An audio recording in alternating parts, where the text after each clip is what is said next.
Hello and welcome to Let's Talk About It. This is Taylor, your host, and I hope that y'all are having a fantastic, wonderful week. I hope you are checking in with yourselves and really prioritizing your own self-nourishment, your emotional peace, all of the things. I am so thrilled to bring today's episode to you all because the women on today's episode are absolutely fan-fucking-tastic. So today on the podcast, we are going to be talking with Good Moms, Bad Choices. If you've not listened to their podcast yet, you are missing out. These two women, Erica Dickerson and Milah Mapp, are two uncensored sex and cannabis positive parents challenging all the stereotypes of single parenting, especially for Black women. They are redefining the narrative of motherhood and providing a platform for those who don't necessarily fit the traditional cookie cutter PTA mom mold. This is not their goal. And for them, they're embracing every bit of their own femininity and sexuality. That part is key in raising healthy children for them. And along the way, they're okay with making a few bad choices. They're like, you know what? We're human and that's okay. That's going to happen. And as long as they're staying true to themselves, that's kind of their main priority. So they do unfiltered interviews with celebrities and friends, and they touch on topics like sex and dating, social media, cannabis, one-night stands, and Black girl magic. And they're best friends. And I absolutely love their whole dynamic. They're raw, uncensored, candid, imperfect, hilarious, beautiful. So definitely make sure to check out their podcast. And I'm so pumped to share this with y'all because I think you're going to really enjoy it. They are so fantastic. So without any further ado, let's talk about it.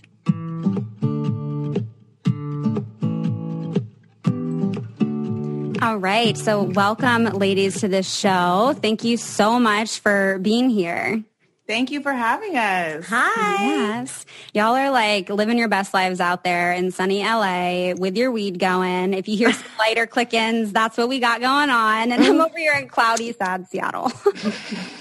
I don't know about living my best life, but we're attempting. But I am smoking weed. That's confirmed. Yes, it's always a work in progress. It's always a work in progress, trying to get to that best life. Yes.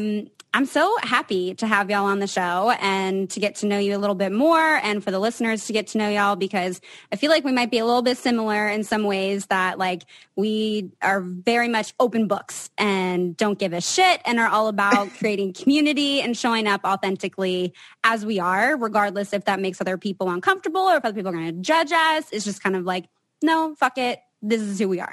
Absolutely. Yeah. 100%. Yeah. I'm here for it. 100%. We started. There's no looking back now. Yeah. It's too late.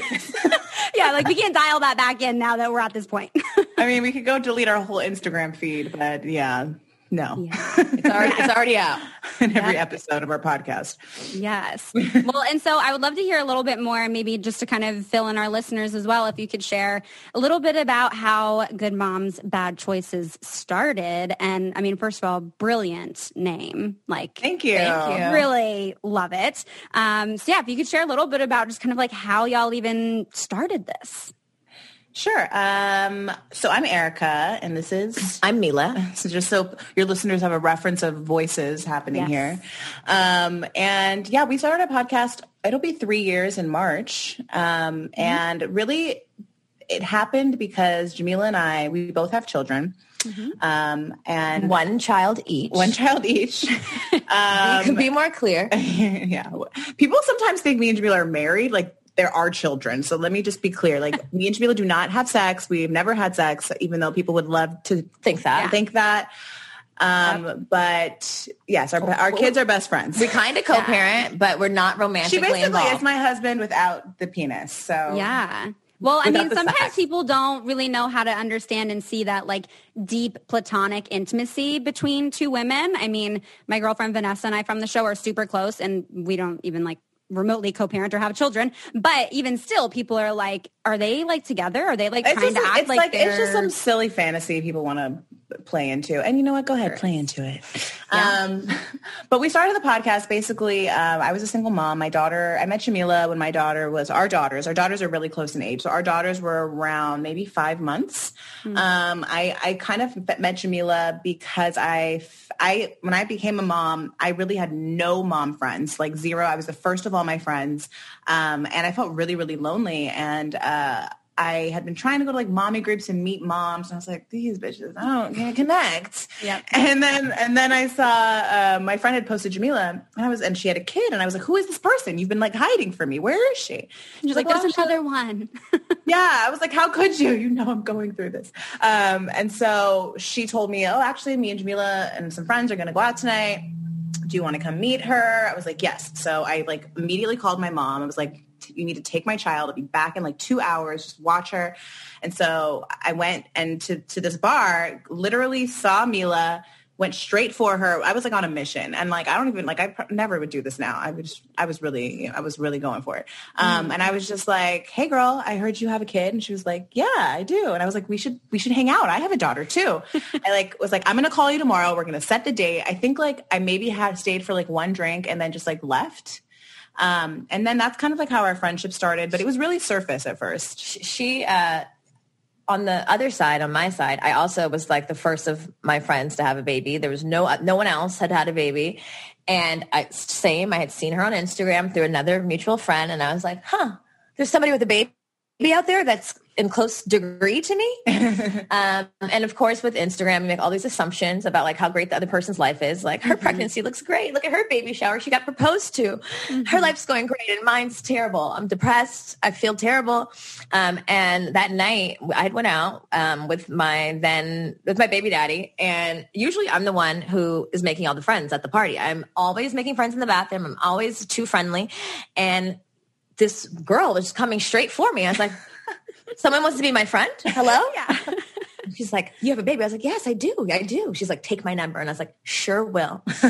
And I swear to God, I never saw her after that. I didn't see her at that party ever again. But on Monday, she was like, do you want to come over? And I was so adamant about getting to this play date. I was like, you're damn right. I'll be there. And we kind of hung out, like you said, surface, and we like drank wine. I think we might have smoked a little weed. And we're just like, so like kind of staying to ourselves, but also like, help. Like, how's it going? Are you having a good time? I was like, yeah, it's great. You know, like, do you hate it here? Because I'm not doing well. Yeah. So we kind of did that for a while, you know, a couple of years, like here and there, just hung out. We probably hung out one time without the kids. And I broke up with my baby daddy first. It was not a good relationship. And I was even more lonely and feeling like my relationship didn't work out. I'm never going to be married. I'm never going to have my family like I thought I was. And Erica later broke up with her baby daddy. We had both been in long-term relationships. And she was like, you want to start a podcast? And I was like a radio thing? And she's like, yeah.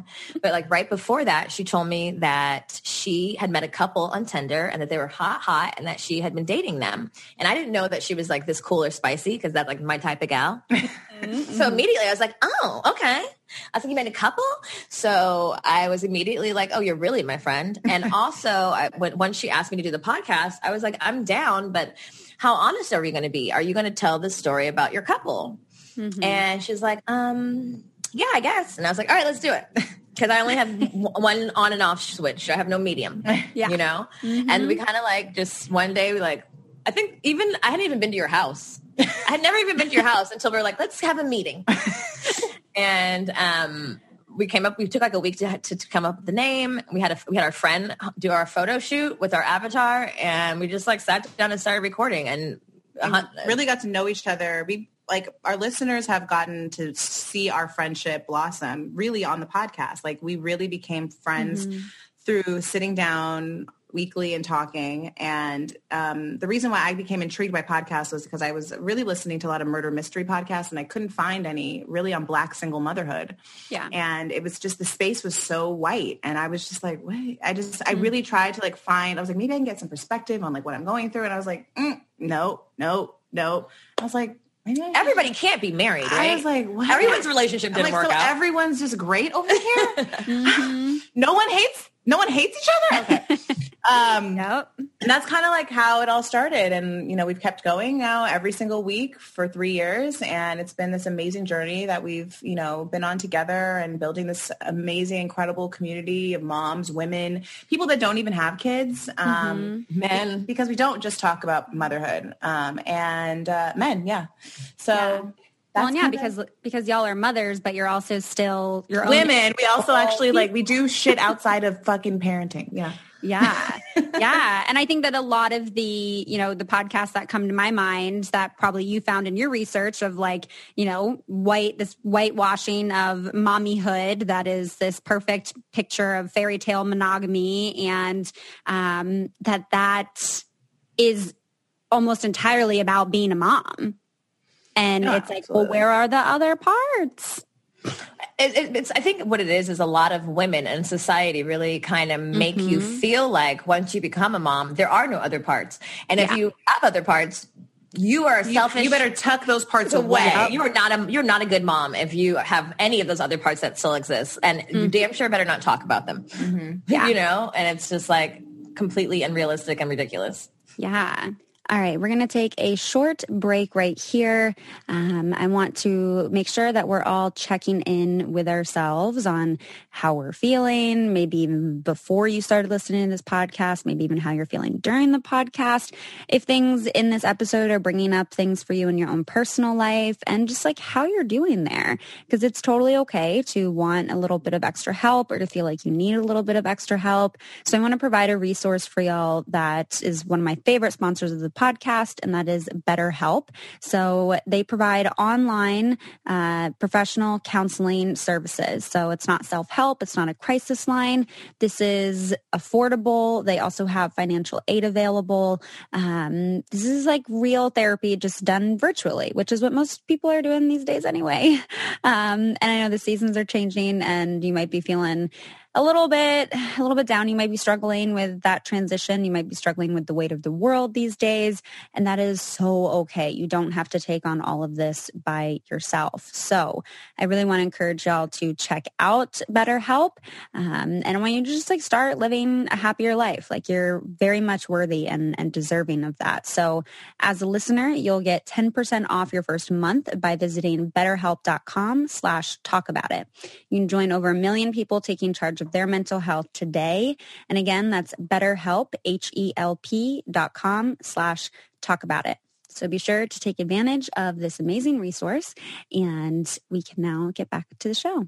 There's so many things that I want to chat with y'all about, from relationships to being moms, to the podcast. And one place where I kind of want to start on this is talking about that importance of having representation of Black single moms. I mean, my mom was a single mom, but she's white, but she had me as a, Black biracial child.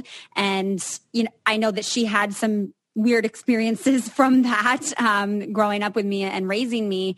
And I wonder how her experiences would have been different, if she was a Black woman who was single, also raising a woman of color. And yeah, wondering if y'all can just kind of speak to that importance of having that representation of single moms who are also Black, who also are being authentic with being multidimensional.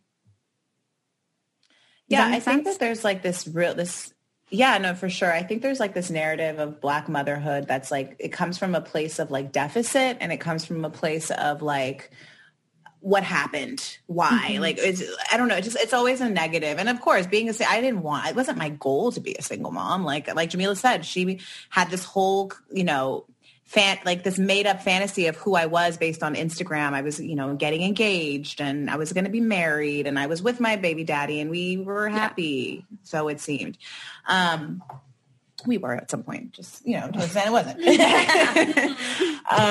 But yeah, I think that I think it's really important for me, I just now having this platform to empower us and make us shed light on the positivity of being a Black single mom and not feeling like a statistic, because I really did feel that way. And I know Jamila felt that way too when when our relationships ended, I felt like, oh my God, I'm just like what they said. I'm like, I failed, we failed, he cheated, of course. And, it's just the same fucking story. No, I completely agree. Like, I don't even think I realized how heavily like the stereotypes had like even affected me, because obviously we didn't plan to be single, and you don't really realize how ideas and beliefs are implanted in your subconscious until like, you're like, wait, why am I feeling a certain way? Mm-hmm. But even after my breakup with my baby daddy, there was this thing, like I would go places, because first of all, we're from the Valley in LA, which is not like super black. Nope. Yeah, no. So I've grown up with like not always being like one of 3 black kids in the school. So like it's not, and I was just used to it. I wouldn't even think twice about it until I went to Atlanta and went to Clark, and I was like, oh my God, there's so many black people. Yeah. What have I been doing my whole life? But there was a thing where I would like go places with my baby daddy and my baby, like the museum or the park, and I would see like white families, and I would be like, in my mind, I was like, look at us. Yeah. We do things as a family together. Mm-hmm. We are a unit. You know what I mean? Yeah, but black love exists. Black love exists, and so does black family. And like after the breakup, I was like, that's not it anymore. I'm not representing for I don't know, for everyone. I don't know. Some way you're like a little less valuable. That's how I felt, you know? And I don't even think it dawned on me how much it was like, I held on to that relationship for a very long time, hoping and wishing like things would change, because obviously I loved him, but also I had something to prove to myself and to people that I don't know. And so this platform and this community has really made it, I think representation matters, period. Yep.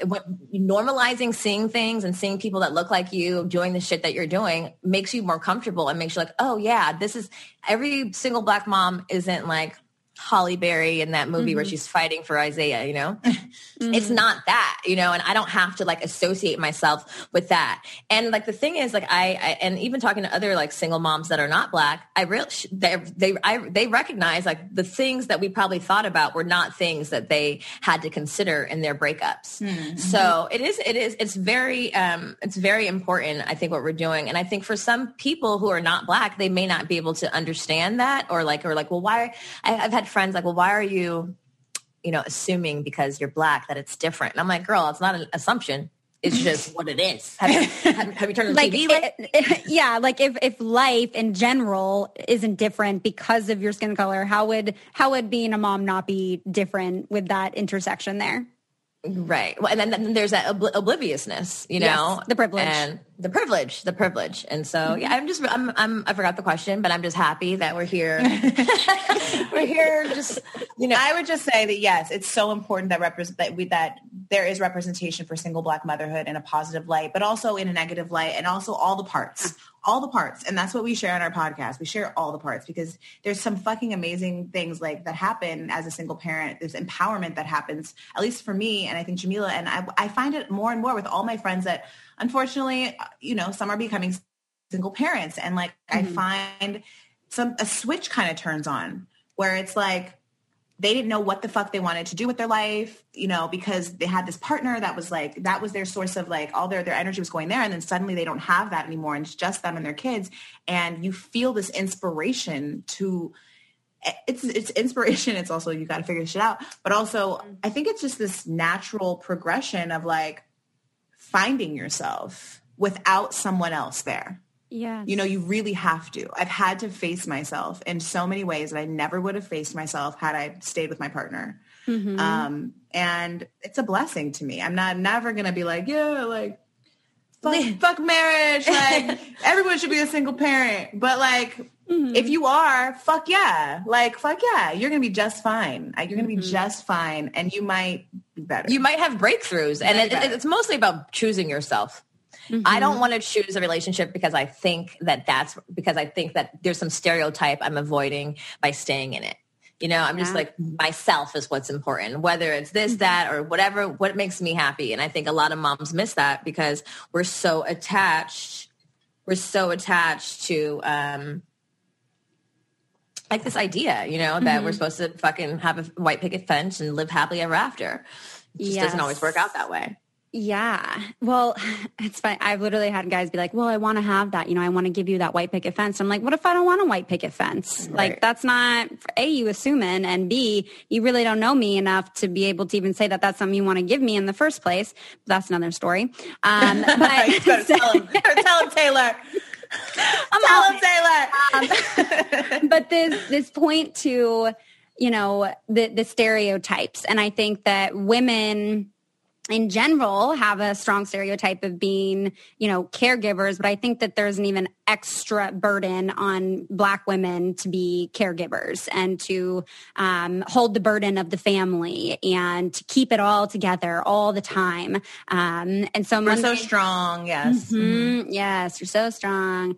You teach other people so much. Thank you so much. Okay. But at the cost of what? And yeah, I can see where unpacking all of that as a mom could be really difficult. And making that switch to say, you know what, I'm going to prioritize myself. This isn't what's good for me, and I want to get to know me. Doing that on your own, just as an independent person, is hard as fuck. I can't even imagine also having a child and having to make those decisions. So I'm wondering if y'all are open to sharing a little bit about kind of how you've dealt with and how you've coped with mental health along all of this, through those breakups, through kind of figuring out how you want to show up in motherhood and in your own identity, what the experience has been like with your mental health and how you've cared for it. It's been a fucking roller coaster. Yeah.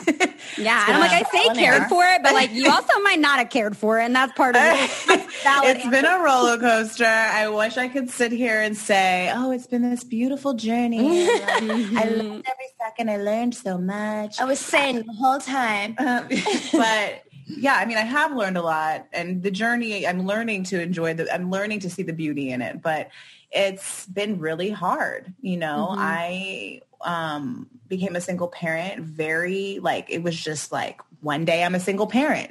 There was no leading into it. It was just boom. And I was like, oh shit. And this was how long and how old were your children at this point when you both? My daughter was about 3. Okay. She was 2.5. Yeah. She's about to be 6, 2.5. And I think for me, there were just a lot of, I was already dealing with having the mental health of my breakup, or trying to have some sort of healthy outlet from the, I felt like to me, it felt like a tragedy. I felt like I was mourning a death, seriously. And in a way you are. No, yeah. And I think, obviously therapy was one of the ways that helped me. I started to see my therapist. I had started to see a therapist before that, but once that happened, I went really hard into therapy. I think, to be honest, my podcast has really been a huge source of my mental health. Yeah. And has held me accountable for a lot of shit.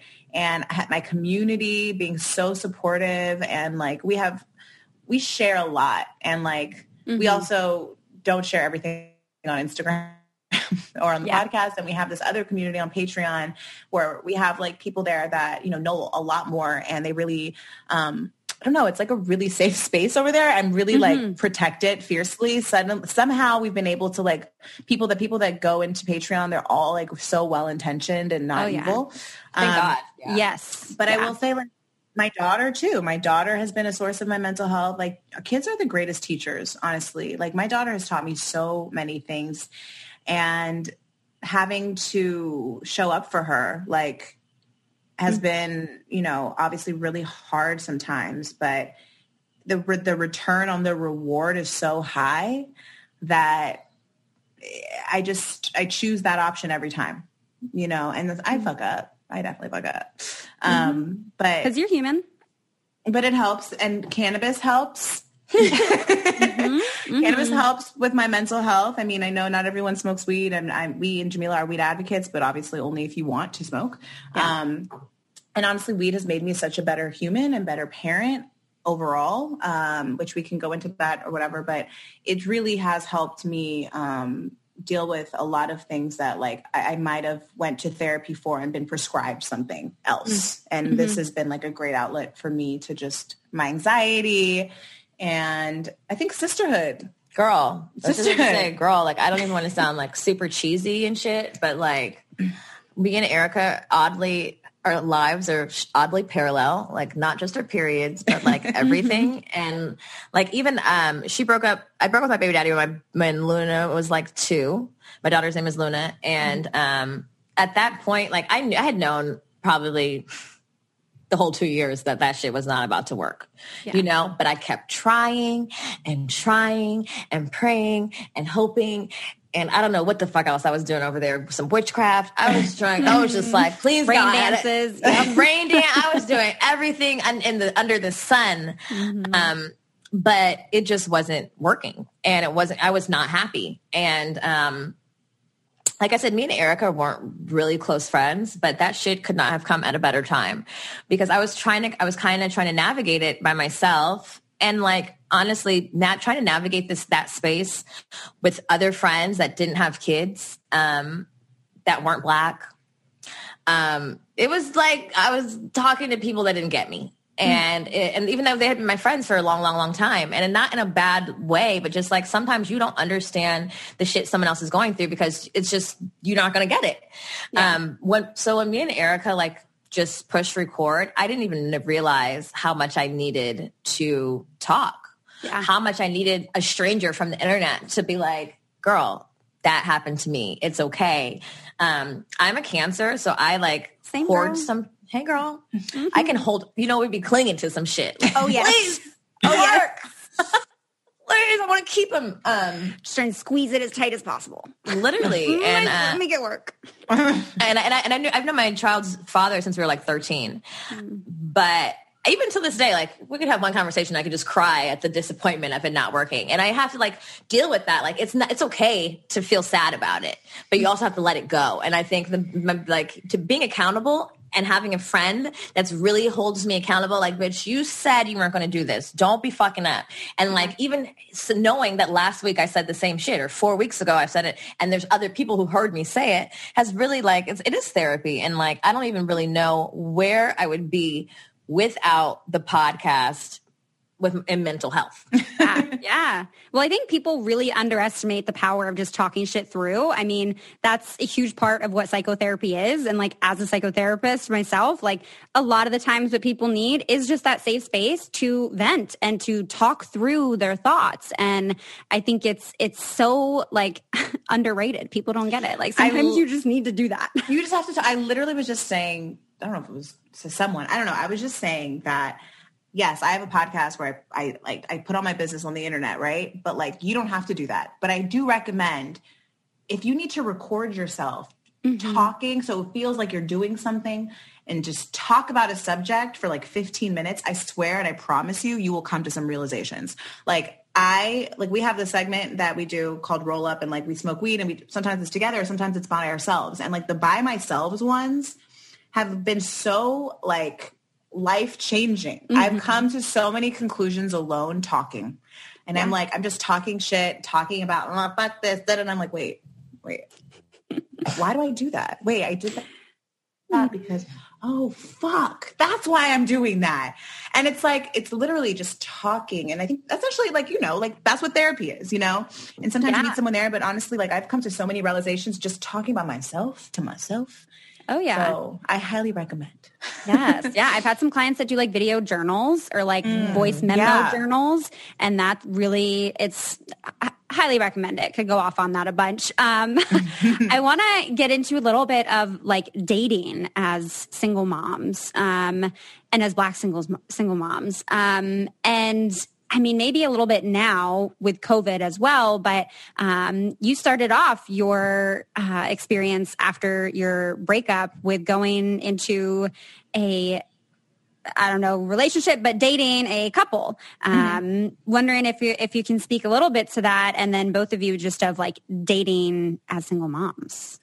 Yeah, I think like I've only ever been in monogamous relationships. I had experimented with women or whatever, before my daughter's father before our relationship. And I always kind of knew like traditional relationships like weren't like, they didn't feel completely natural to me. I was a big cheater, like in my, teenage years, and like not a big cheater, like I have a reputation. Maybe I was. I mean, ask my ex-boyfriend. Yeah, the infamous cheater. But I always like was like, I knew I loved these people, but like I just also felt like, why can't I? There wasn't this conversation that we're having now where ethical non-monogamy, that term radical honesty. Like there are these conversations we're having. Like I thought it was only one or the other, and I tried to explore that with my daughter's father, but like, he didn't believe me, I think. And when we broke up, I was like, you know what? This is like the first time I'm like, I was like, I'd been in that relationship for 7 years. I was like, I'm just going to try shit. Fuck this. I joined Tinder, which, I always recommend to moms and newly single moms. If you don't know where to start on a dating app. I was like really weird about dating apps because I'd been in a relationship for so long. And like before that relationship, it was like, I don't know, like weird, like old people, like dating apps. So when I came out single 7 years later and all my friends like, you should join a dating app. I was like, what? No. Yeah.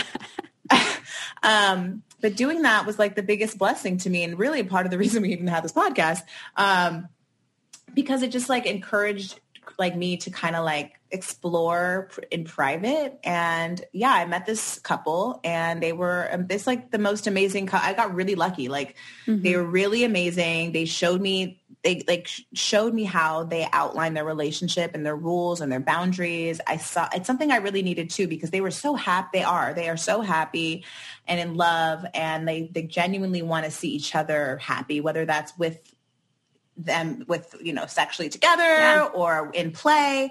And so, I explored that side, and I feel like,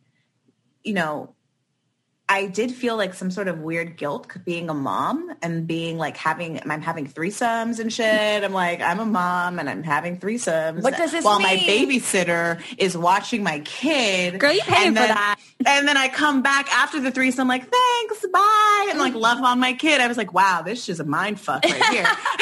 Is this supposed to happen? Is this against the rules? I am back to like being mommy. Like 5 seconds ago, I was like being tied up. But I felt empowered by it though. Like I was like, fuck yeah, I'm doing that shit. Like, why not? I should be able to do that. And actually this is fucking great here. I love it here. But so like exploring in that way has been cool. I know, obviously there's a lot of being a single parent and dating is not all great. It can be weird. Not everybody wants to date a mom. Sometimes you tell people you're a mom, and then suddenly the conversation's different and it's weird, and it's like, okay, well, bye. Because this is a package deal. One of the things one of my girlfriends told me when I was first single, she was like, well, this way will be good for you. She was like, this way, when you date now, guys will know that you're not here to play games. You have a kid and you're not fucking around. And I was like, yeah. Yep. You're right. I have no time to play games. And she was like, they'll take you more serious now. And I was like, yep, with this new baby, I'm going to be more serious looking. I'm going to put her on my profile, huh? Your dating app. Yeah, I do. I have a picture of me and my kid. Like, you need to know. I think one of the biggest things, like for me, like dating apps are cool, but it really just stroked my ego. And that's what I needed at the time. Yeah. I needed flirty conversation. I needed to go on some dates. I needed to get laid from someone else. And that's what I needed at that time, and, there was balance that came after that, but I needed to feel better about myself because I had been in such a fucked up relationship with a guy who was like so verbally mean that I forgot who the fuck I was, I'm like, wait, hold on here. I look good. Okay? Yeah, you're like, hold up, I'm not a bad bitch. Right, like I'm a bad bitch and you're tripping. And so just going out a little bit on dates and like just flirting was just like made me more confident in myself in a time where I really needed that boost. And Yeah, that was my whole thing. No, absolutely. I had to get my feet wet. I had to get back out there. I had to really like, because there's this thing after pregnancy where you're just like feeling fucking frumpy. Like you don't feel that cute. Your hair is probably not done. My boobs were leaking milk and shit. I was just like, I'm a cow. I'm not even a woman. And you kind of have to like put on makeup, put on lingerie, like go outside, bitch. Go get a drink. Well, I know it's harder now, but yes. And I think one of the COVID. It is. Right. Drink in the living room. I think another thing is mom guilt. Mothers come with guilt. Like you don't hear dad guilt because they don't have it. And I think initially it was like me and her fighting out of mom guilt for like going to go indulge in a threesome, going to go have maybe casual sex, and then not feeling fucking horribly guilty about it. Yeah. And, you know, for any moms listening, that includes not telling your judgy ass friends what the fuck you're doing. You know, like I think that it's like when mom guilt is so real that if you have friends that reinforce your guilt, even if your own mom does it, because my mom be doing that shit and I don't even get it because you're a mom. But like cut them off. Don't tell them shit. And like one of the, like I found empower, like even Erica is my, you know, she's my sister. And I'm like, bitch, you're fine. That baby's fine. She's with people who care about her. If you want to go take an extra day, take an extra day. And you need friends to tell you that. And you need to be reminded that like the baby will be fine. And the dad is not a babysitter. It's their dad. And honestly, single parenthood is really cool because you don't have to do it only like 70% of the time. Yeah. You drop the baby more off. That independence. You do. Yeah, you do. Yeah. Well, I mean, I'll speak as like a child of a only parent for a second, that I think one of the things my mom struggled with a lot was the guys that she was dating, or when she would date, that it wasn't that they necessarily took her more seriously, but that it was that they saw me as a burden, as baggage. And granted, obviously wasn't picking the best ones in the bunch, but, you know, finding me incredibly annoying and like, why does she talk so much? Like, why is she crying? You know, like, can you get her to shut the fuck up? Like, you know, all these other things where I think like it wasn't necessarily that they took her more seriously and that they did kind of take advantage of her, knowing that she was in a maybe more of a vulnerable position. I'm wondering if that's something that either of you can kind of relate to at all. Oh, yes, I can actually. I think like dating with a kid, especially like if she isn't, like my daughter's 5, right? So she communicates, but she's still like she's not a baby, obviously, but she's a child and she can be unreasonable. There's no reasoning sometimes. And that can be very embarrassing, not only just in everyday life in public, but also when you're with a partner, you know, maybe one that doesn't have a kid and doesn't understand that experience and doesn't have the stamina of patience that you've developed over the last 5 years. Yeah. And they're just like, this is a reflection of your parenting. And then also like maybe they're not doing that, but you feel like it's a reflection of your parenting. And so then you automatically feel like they must be judging me. And I battle with that all the time. Like, oh my God, shut the fuck up. Shut up. Like, don't do that. Don't do that in front of him. He's going to leave. No, I'm just kidding. He's never going to have a baby with you like this. But no, there is like this weird, like sometimes embarrassment, but also like it's like the going back and forth and trying to like find balance. Like I just got out of a relationship and one of the stresses of my relationship was their relationship, you know, and like wanting it to be good and like wanting her to behave and like him and not be like my mommy. I'm like, oh my God, why is she doing this? You know, and like, why is he offended? You know, like just... She's fucking 5. Right. But like, I understand that. And obviously that's reasonable. Like that's just not... Until it pops up and you're like, oh God, like this was really happening. Like, oh, like it makes you have to kind of like make that decision too. Like you always say, like, I'm always going to choose. Every mom is in her heart says, I'm always going to choose my child no matter what. Right. Like no guy's going to come in here and like fucking get in the between those things. But then sometimes your child is a fucking brat sometimes. And then you're like, oh shit, like they're right. Like they're right this time, but they weren't right this last time, but they're right this time and they're right this last time. And it's like this going back and forth of like, keeping tabs of like who was right and who was wrong and it's just like, it's very stressful. And I just went through it recently and it really did stress me out. Trying to like manage their relationship and feeling like this is my first relationship being a single parent, a serious relationship. And so there was a lot of learnings that happened. And it's not easy. It's not easy incorporating. I mean, at least it wasn't for me this time fully. Like I'm hoping that maybe something else and something different will show up. And it's no slight to him. He's a great guy. It was just, I don't know, it just didn't feel, it felt hard maintaining their relationship. Yeah. Yeah. I think this has a lot to do with like the talks you have with yourself. Because sometimes it's us, like feeling guilty about our own shit, feeling insecure about our own shit. Like, damn, am I doing, even with minus having a partner, like when you just push out a baby and then you're like, here, be good at it. And like, there was a time where like the baby was very small. I was in like the doctor's office. She was crying and I immediately was like sweating. I felt like everybody was looking at me. All the women in the room seemed older than me. They're like, in my head, I'm like, they don't think I know what I'm fucking doing. Yeah. I don't. And like, but like neither did y'all. Right. And I left the room and I like went in the hallway. But like, so I just feel like in general, as women and as moms, there's always like, it's going to go back and forth. There's always going to be this switch that happens and you have to just like, be like, this is it. This is what, like you have to be like, this is how I parent. This is what I do, and you shut the fuck up, and that comes with mother-in-laws, parent, like friends, whatever. There's always going to be a point where you have to like come into your motherhood. I think for me, like that's so unbelievably true what you said about like men taking advantage of women who are vulnerable, because the truth is like single moms do be needing help. I need help. Yeah. And I kind of even dealt with that in the last relationship that I had, like kind of clinging to it a lot because I was like, this is it. Like, this is my support system. Like, my kid really likes you. Like, we're really going to do this. We're going to be a fucking family. Yep. But it just like wasn't fitting, But a part of it was like, it felt like I had fucked something up really good because he liked my kid.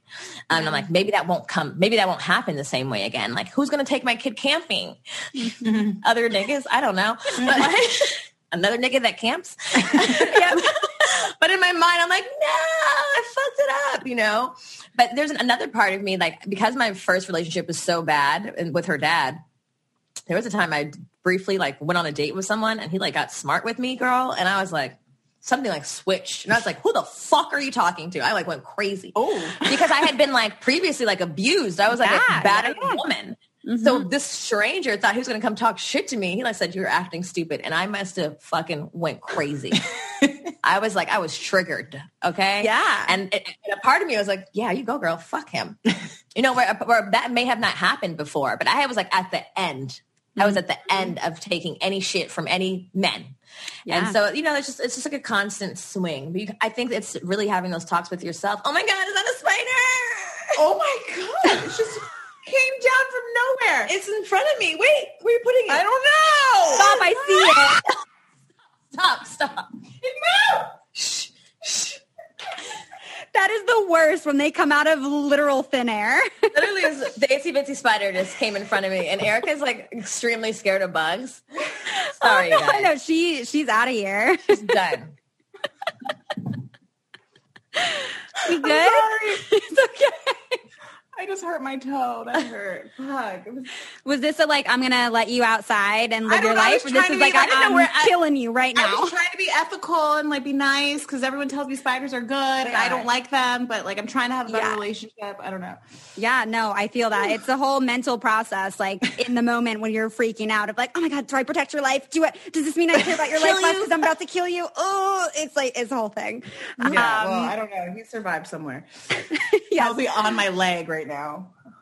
Fingers crossed that that's not the case. Interrupt your beautiful speech. Sorry.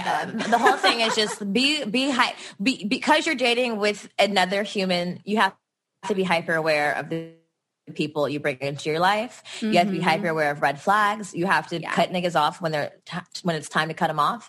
And red flags are real. And when you have a kid that you're responsible for, you got to be 400 times more on that shit and have less of the clingy cancer shit that I be having. I think also having a real conversation with your partner too about what, like when something comes up, like be like, okay, this is how I think we should have handled this situation. And then like, seeing how that happen, how that works afterwards, if they listen, and how that how that works, because I think that's maybe part of the mistake that I made in my relationship is that I kind of was like just Figure it out.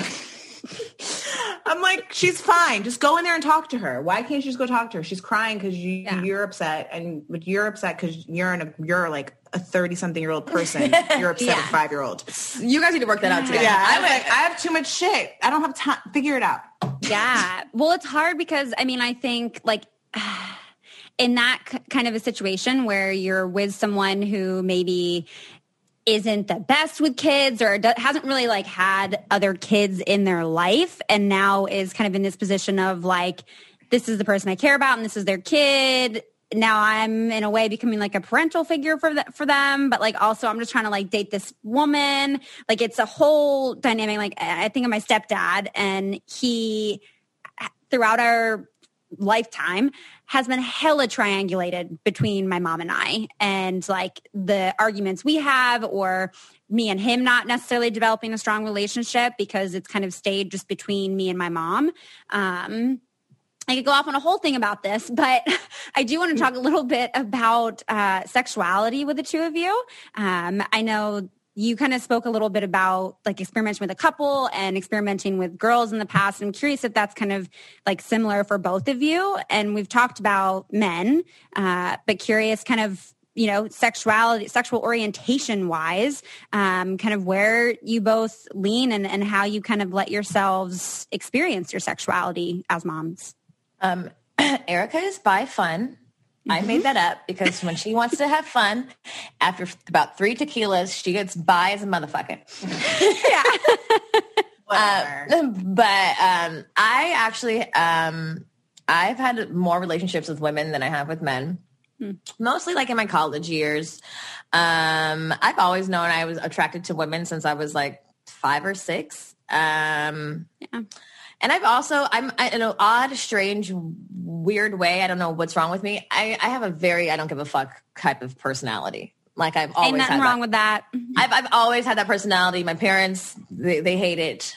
There's nothing they can do about it. But I don't think I've ever really, even when I was 18, I moved to Atlanta. Like I got a girlfriend. I brought that girlfriend home. I was like, everybody get with it or shut the fuck up.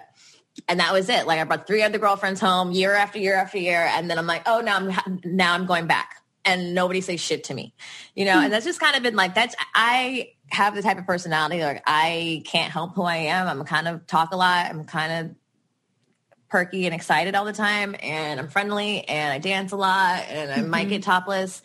And you know, it's either you take it or you leave it. Yeah. You like it or you don't. And like, even that goes with my sexuality. And even as a mom, I'm never going to like be dishonest with my child about who I am. Like I probably will never, I don't know, but probably will never have a girlfriend again. Like I don't foresee that in my future, but like I would never not tell Luna that, you know, I tell her you can love whoever you want to love. She's like playing with her Barbies. Like, can two girls be married? I'm like, sure. Yeah. Anyway, you know what I'm saying? Like they have uncles that have boyfriends and like, we believe very much in like just honest parenting in an age appropriate manner. And love is not anything that I feel like needs to be shielded or censored. And so I just like with my personality, like I like who I like. Yeah. And that, I don't know who that might be. When they come along and I see them, I'll know. But that's just kind of who I am in general. Yeah. I'm bi-fun, apparently. I also hate the term. I hate labels. I hate bisexual. You'll never really hear me say that. I'm fluid. Yeah. I'm pansexual. I like people. Yeah. That's how I feel. I like people too, mostly men. I do like women though. I feel like actually now that I'm single, I was like, maybe I need to explore this more. Like really go and explore my interest in women more. Something I haven't really done. Like one-on-one. Solo style. Yeah. Solo style. Not unlike okay. Yeah, not me being a unicorn, no. Yeah. Unicorning can be fun now. Occasionally. Oh, I mean, that's the only thing I know. I've only been the unicorn. You've had someone come, not in a relationship. No, I tried to have, me and my last partner, I really wanted to do that because I've never had a boyfriend that was open to it. And it's really hard to do that in COVID. It's very hard to find a unicorn in COVID. Yeah. Wait, what is your status? Is that how you say it? No, it's not your status. What's your sexual category? Orientation? Orientation, category. What do you call yourself? Yeah, like you, I have never really been a big fan of labels, but if I had to categorize it, it would be pansexual. Yeah. But you said topless earlier, and I'm so glad that you said that because I almost forgot to bring this up. Y'all had some posts on your Instagram just like a while back of like being topless together and like taking photos like topless together. And it made me think, first of all, I saw that King likes y'all stuff and I was like, I told her that we had King and Jasmine on our show and I said, you had them on your show too. We love them. They're friends, they're so cool, so smart. Yeah. Jasmine is like literally goals in every fucking thing. I'm like, wait, you get to be like a licensed psychotherapist and like a sex worker and like do porn? And I was like, how do and a mom and a wife. Yeah. And literally all the things. I'm like, how? Look, I'm sure they will gladly sign you up to, what is it, royalty films? Right. Yeah, Royal Fetish Films. Royal Fetish Films, I'm sure. Yeah. No, they definitely would. King's been trying to get me on OnlyFans. I'm like, maybe. Ask me next week. It's like every month. But y'all had that photo, and it made me think, like, for women just to spend time with their bodies, like, naked, I think makes so many of us very uncomfortable. And this topic has kind of came up in the past where listeners and audience on Instagram has asked questions about like, how do you even feel comfortable being naked? Like I'm naked in the shower. And other than that, like, I don't want to touch myself. I don't want to see my body. I was wondering if you two could kind of speak to that of like getting comfortable or embracing your body in its full natural kind of form to the point where even like, yeah, like let's take pictures of ourselves and even to do it in front of a friend, right? That's a whole other level of comfortability. And I mean, with some friends, I'm like, yeah, no, like we change in front of each other all the time. You know, like they see me naked. It's like not a thing. I've had one friend who would like, we took turns taking naked pictures of each other to send to our boyfriend. Yeah. Like help a girl out. But yeah, wondering if you two can kind of talk on that a little bit. Well, Jamila's a nudist for sure, confirmed 100%. And she's very, very comfortable with her body. In fact, she feels better naked. She feels better topless. Anytime we're at a party, it's like she's hot. She's like, I'm taking my shirt off, guys.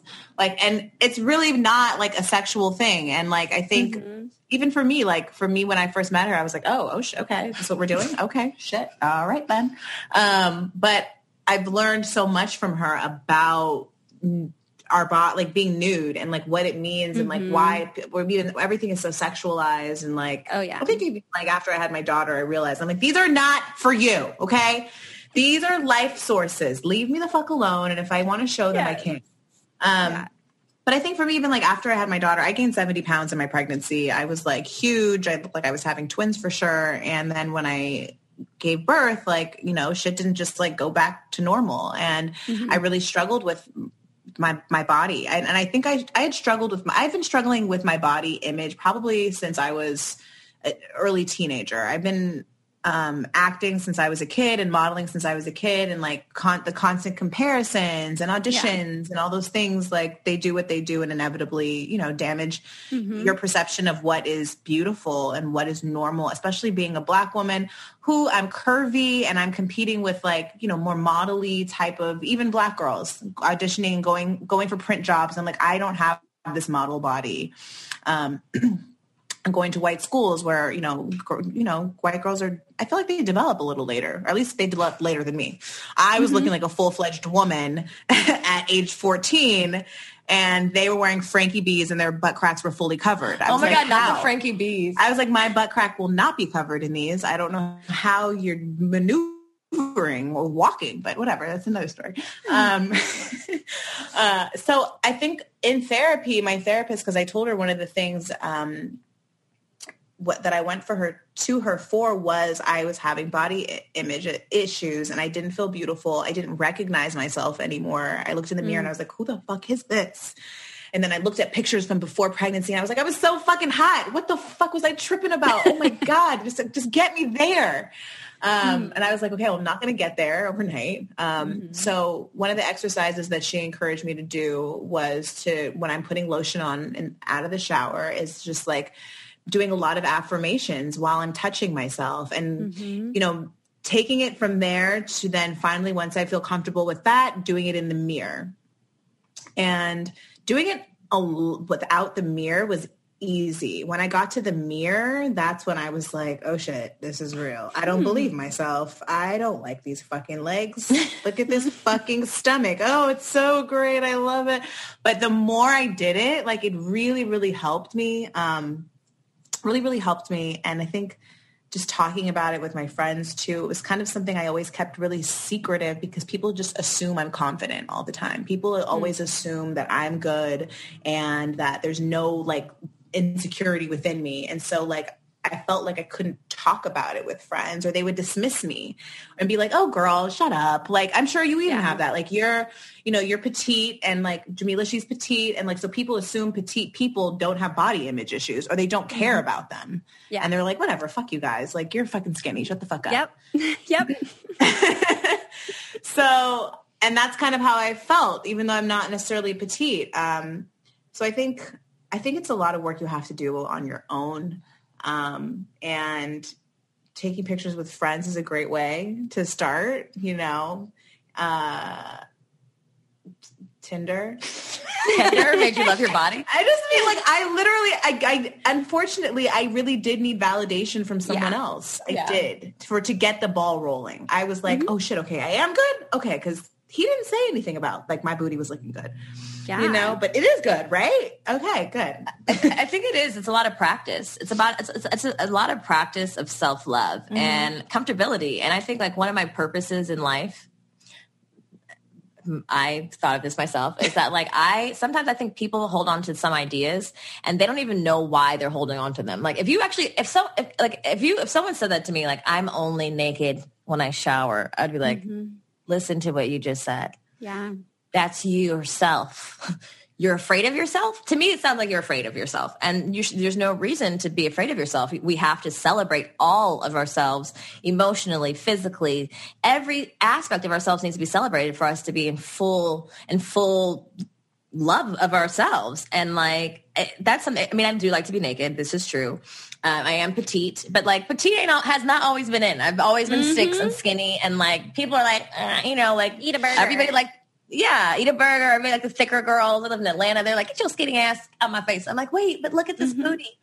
But I find joy in being naked. I find like it just makes me feel like more one with earth. It makes me feel more natural. We came in this bitch naked. I like skin to skin with my daughter. I think through my pregnancy, I realized how much like people a lot of times try to make me feel like something was wrong with me because I like to get naked and because I like, to wear certain outfits or whatever, like that I was trying to sexualize myself. And for a long time, I felt like maybe I do need a lot of attention. Maybe there is something wrong with me, but no, there's not. I just am more in tune with my body and with my sexuality. And I don't even think being intimate with myself and being like sexual, like loving myself and like feeling sexual isn't necessarily sex.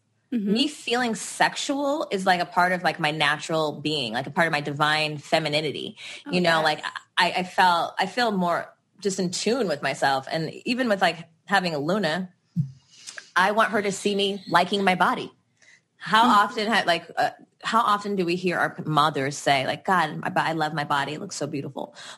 Yeah. Probably not a lot or at all because our moms didn't know better, like it wasn't something, it was weird to be naked, and I don't subscribe to that. It's not weird to be naked. Your body is yours. Let's get comfortable with it. If someone touches it, it's not okay. It's beautiful. It's worthy. You should, we should look at it. We should get that mirror up in there. We should be able to identify it.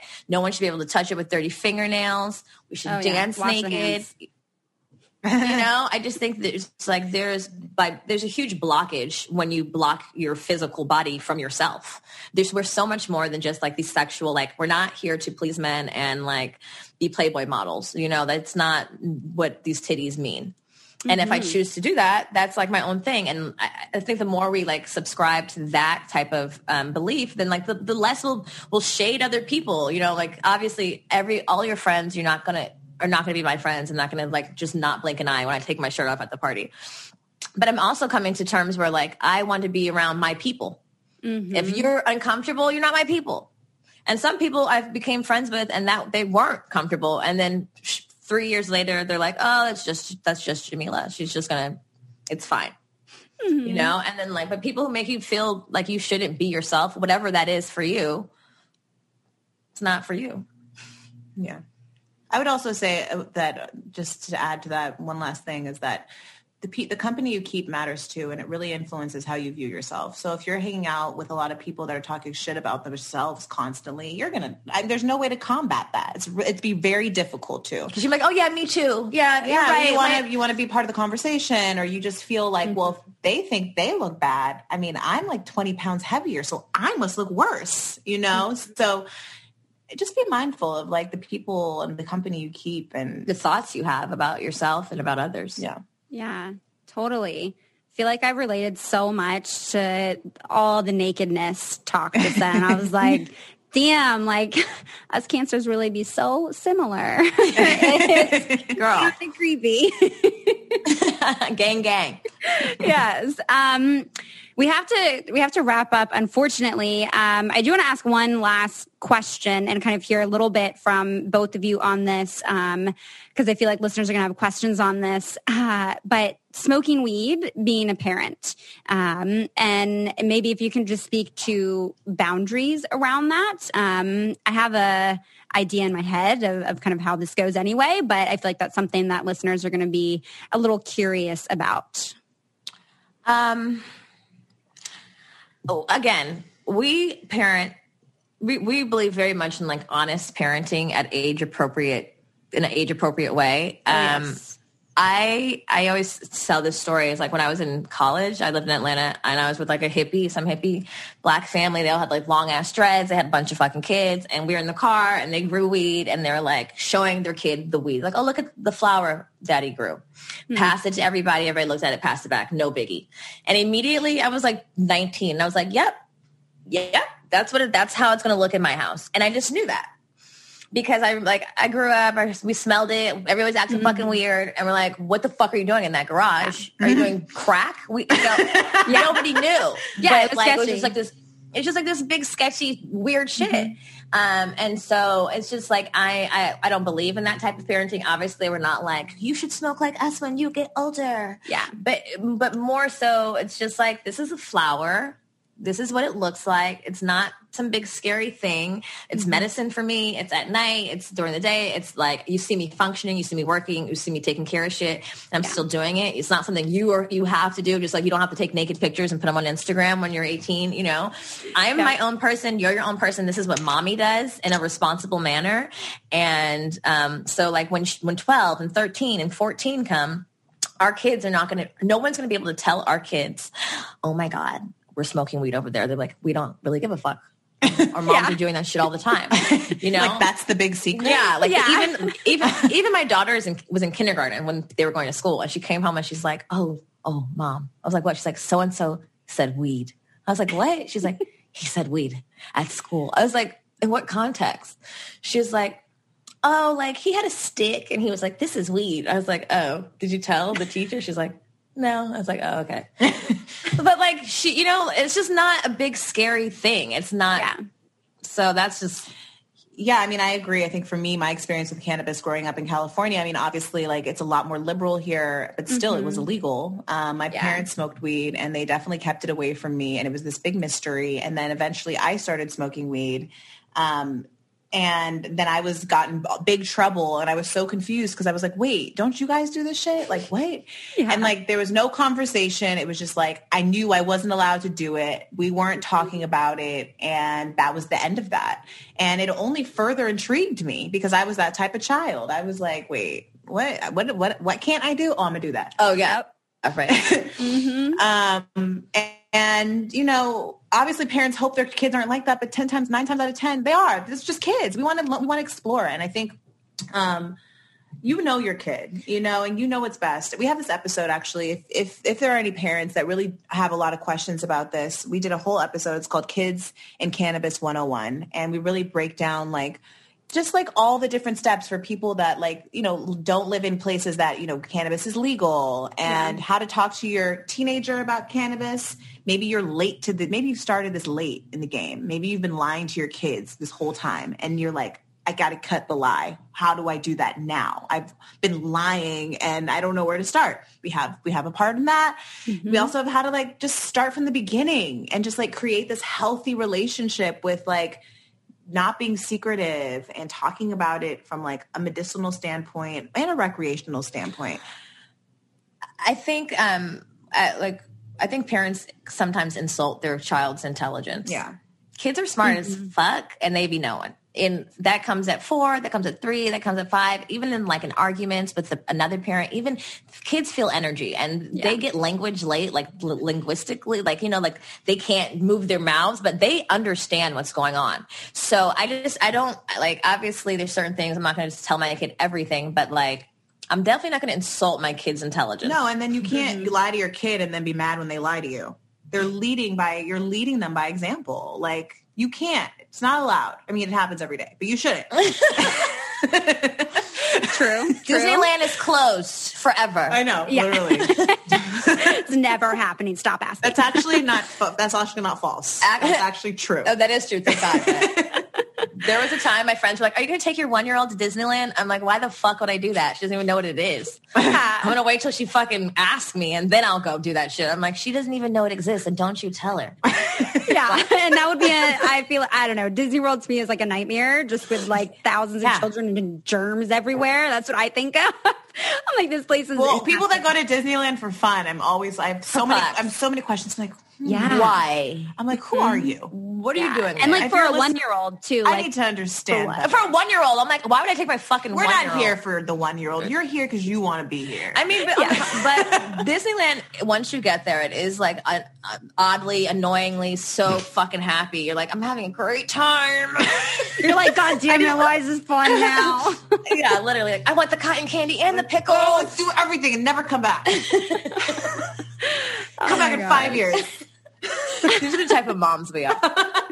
I absolutely fucking love it. I could continue on and on, but we're going to wrap up and then I'm going to be on y'all's podcast. So listeners can check that out as well. Can you kind of let people know where they can find you, where they can listen, how they can support you, all the things? Yes. You can find us Good Moms Bad Choices podcast on all podcast platforms. You can find us on Instagram at goodmoms_bad choices. We have a lot of secret episodes that we put on our Patreon. We have like a blog. It's basically our diary over there. A lot of nudes. Along with just some educational segments like Sex Positions 101, where me and Milah reenact our favorite sex positions to help your sex in your relationship. Mm-hmm. And some other cool shit. So you can find us. We're considered explicit. Shocker. So you actually have to type in patreon.com/goodmomsbadchoices to find us. You won't regret it. And that's it. Yeah, amazing. Well, thank you both so much. And now we get to record you. So thank you. Yeah. Thank you. So fun. All right, that does it for today's episode. Thank you so much for making it all the way through and keeping your ears, your hearts, and your minds open. It would mean so much to me if you could take a second or two after listening to this episode to leave a review on iTunes and let me know what you're enjoying about the show. I love reading, what your favorite episodes are, where you guys listen, and definitely feel free to share this with a friend. I mean, part of how we break down the stigmas around these topics is by talking about them, right? And sharing them with more people. So definitely share the podcast. And again, really wanting to include all of you in this podcast. So if you have questions or you want to share a thought or an experience, please send in a voice memo to ask.letstalkabout@gmail.com. And I'm really excited to keep having these conversations and breaking down these stigmas. So thank you all so much. I hope you have a wonderful rest of your week, and I'll talk to you next time. Hey guys, if you're enjoying this podcast, try giving my podcast, Miraculous Mamas, a listen. Miraculous Mamas is a safe and inclusive place for you to find a huge amount of educational and relatable information about childbirth and parenting with absolutely everything in between. Each week we we discuss important topics, share great resources, hear from experts, and listen to birth stories, all in an effort to bring you reassuring and informative experiences so that you know that you are not alone. That's all on Miraculous Mamas podcast. Look for the podcast link in the show notes or simply search for Miraculous Mamas on your podcast app.